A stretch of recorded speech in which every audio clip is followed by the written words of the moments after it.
Allah Jalla wa'ala menyebutkan bahwa dari semenjak Nabi Adam hingga diutusnya Nabi setelah beliau, yang Abdullah bin Abbas menyebutkan 10 abad, itu tidak pernah terjadi kesyirikan.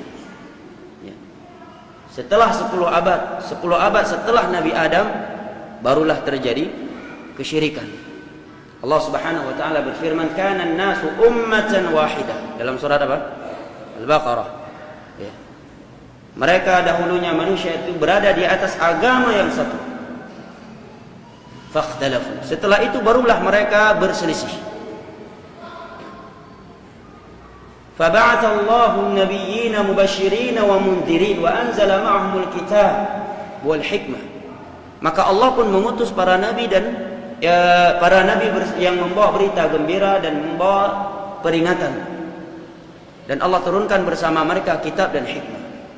Disebutkan oleh Imam Ibnu Katsir pada tafsir ayat ini ucapan Abdullah bin Abbas bahwa 10 abad setelah Nabi Adam bumi ini suci dari kesyirikan. Suci dari kesyirikan. Sampai datangnya sebuah masa manusia ghulu di dalam mengagungkan dan memuliakan orang saleh. Yaitu zamannya Nabi Nuh. Allah Subhanahu wa taala terangkan di dalam surat Nuh, وقالوا لا تذرن ودا ولا سواعا ولا يغوث ويعوق وقالوا لا تذرن آلهتكم ولا تذرن ودا ولا سواعا ولا يغوث ويعوق ونسرا.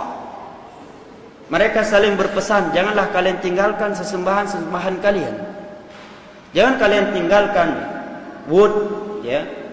Wala tadharunna wad wala tadharunna wadda wala suwa. Jangan pula kalian tinggalkan sesembahan kalian suwa. Yaghut, Ya'uq, Nasr.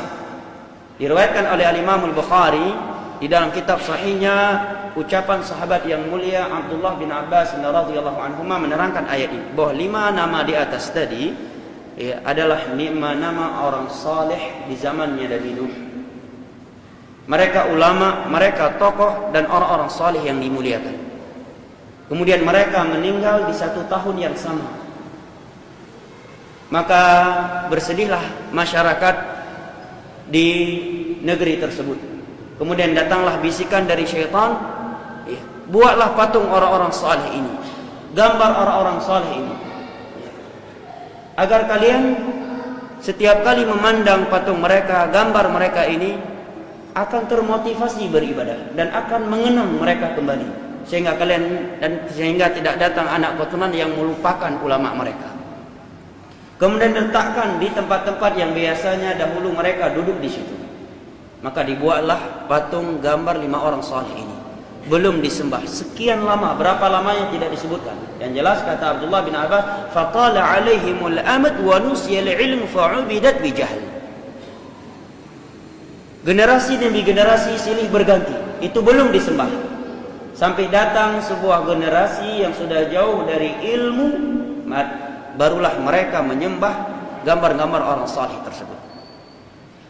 Mungkin mereka menganggap nggak mungkin orang tua kita meletakkan gambar-gambar orang saleh ini kecuali untuk bertabaruk, melahap berkah, kecuali untuk dijadikan perantara antara kita dengan Allah dalam beribadah. Maka begitu kesyirikan tersebut terjadi, maka Allah pun mengutus Rasulnya Nuh alaihi salam. Nuh alaihi salam adalah Rasul yang pertama kali Allah utus ke permukaan bumi setelah Nabi Adam.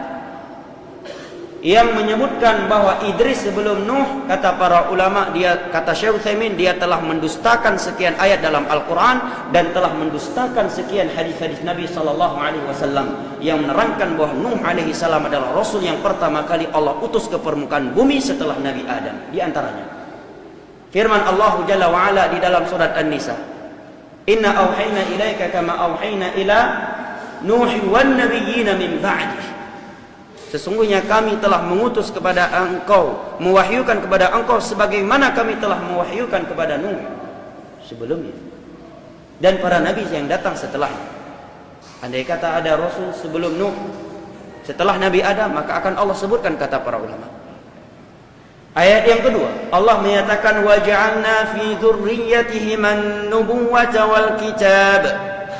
Dan kami menjadikan seluruh para nabi Yang diturunkan kepada mereka kitab adalah dari anak keturunan Nuh dan Ibrahim alaihissalam. Jelas ya? Dalil dari hadis adalah hadis Bukhari Muslim dari sahabat Abi Hurairah radhiyallahu anhu, hadis yang panjang yang menerangkan kepada kita syafa'atul uzma maqaman mahmuda Nabi kita sallallahu alaihi wasallam di padang mahsyar. Ketika manusia dikumpulkan oleh Allah di padang mahsyar, tidak beralas kaki, tidak berpakaian sehelai pun dan tidak disunat, mereka mendatangi Nabi Adam alaihissalam kemudian menyatakan, innaka Abu Bashar, wahai Adam, engkau adalah bapaknya manusia. Memohonlah kepada Allah agar menyegerakan hisab kami. Maka Adam alaihissalam menjawab, innallaha qad ghadiba alayya ghadaban lam yaghdab mithlah qat. Sesungguhnya Allah telah murka kepadaku dengan sebuah kemurkaan yang Allah belum pernah murka seperti itu. Maka mereka pun mendatangi Nabi Nuh alaihi salam kemudian manusia menyatakan, innaka awwalu rasulin arsalahu Allah ila dunya. Wahai Nuh, engkau adalah rasul yang pertama kali Allah utus setelah Nabi Adam ke permukaan bumi ini. Ini syahidnya, hadis Bukhari Muslim dari Abu Hurairah radhiyallahu anhu. Dan yang menyatakan Idris ini banyak di dalam kitab-kitab sejarah, kata Syekh Utsaimin. Banyak menyebutkan Nabi Idris sebelum Nuh alaihissalam. Ini kekeliruan yang amat fatal, bertentangan dengan sekian ayat Al-Quran dan bertentangan dengan hadis-hadis Nabi sallallahu alaihi wasallam dan aqidatus salaf. Jelas ya? Ya. Maka syamah kita kembali lagi kepada sejarah terjadi kesyirikan. Oleh karena itu Syekh Muhammad bin Abdul Wahhab An-Najdi At-Tamimi dalam kitabnya Kitabut Tauhid, beliau menerangkan bahwa kesyirikan yang pertama kali terjadi di permukaan bumi sebabnya karena ghulu, berlebih-lebihan di dalam mengagungkan, di dalam memuliakan orang yang saleh. Memuliakan orang saleh memang bagian dari agama kita, tetapi tidak boleh melampaui batas, keluar dari koridor syariah. Ini menerangkan kepada kita bahayanya sifat atau sikap lebay dan alay terhadap orang soleh. Gara-gara lebay dan alay, akhirnya dia mengucapkan kalimat-kalimat terhadap orang soleh tersebut yang mengeluarkan dia dari posisi manusia ke alam sembahan yang disembah selain Allah. Ya. Contohnya ini, tujuan awal membuat apa namanya sekarang, karikatur, ya, gambar, foto 5 orang soleh tadi bukan untuk menyembah. Tidak ada tujuan untuk menyembah sedikit pun. Tujuan utamanya untuk mengenang, supaya anak keturunan kita kenal siapa ulama karismatiknya, agar kita termotivasi setiap kali melihat patung mereka, ya, gambar mereka. Tetapi begitu generasi demi generasi silih berganti, datang generasi yang sudah jauh dari nenek moyang mereka tersebut, mereka sudah berada dalam kebodohan jauh dari ilmu agama, mulailah gambar-gambar orang saleh tadi itu disembah. Dan yang kita khawatirkan mungkin hari ini tujuannya untuk mengenang, agar anak keturunan tayo itu rita ulama karismatik.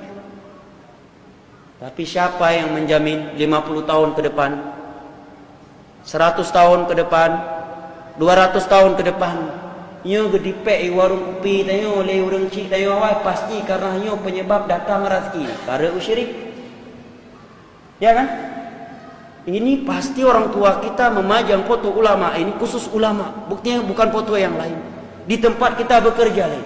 Ini menunjukkan karena sumber berkah, melahap berkah kepada makhluk ada syirik. Na'udzubillah 200 tahun setelahnya datang generasi menyatakan agar kita beribadah, agar kita menitipkan ibadah kita dan menjadikan mereka sebagai perantara antara kita dengan Allah dalam beribadah. Syirik besar. Syiriknya Abu Jahal, Abu Lahab, yang Allah sebutkan di ayat ketiga dari surat Az-Zumar. Ma na'buduhum illa liyuqarribuna ila Allahi zulfa wa ya'buduna min dunillahi ma la yadhurruhum wa ma la yanfa'uhum wa yaquluna haula'i syufa'auna indallah. Surat Yunus menerangkan kesyirikan Abu Jahal dan partainya di saat itu. Di antaranya menjadikan orang-orang yang mereka anggap saleh yang telah meninggal sebagai perantara antara mereka dengan Allah di dalam beribadah.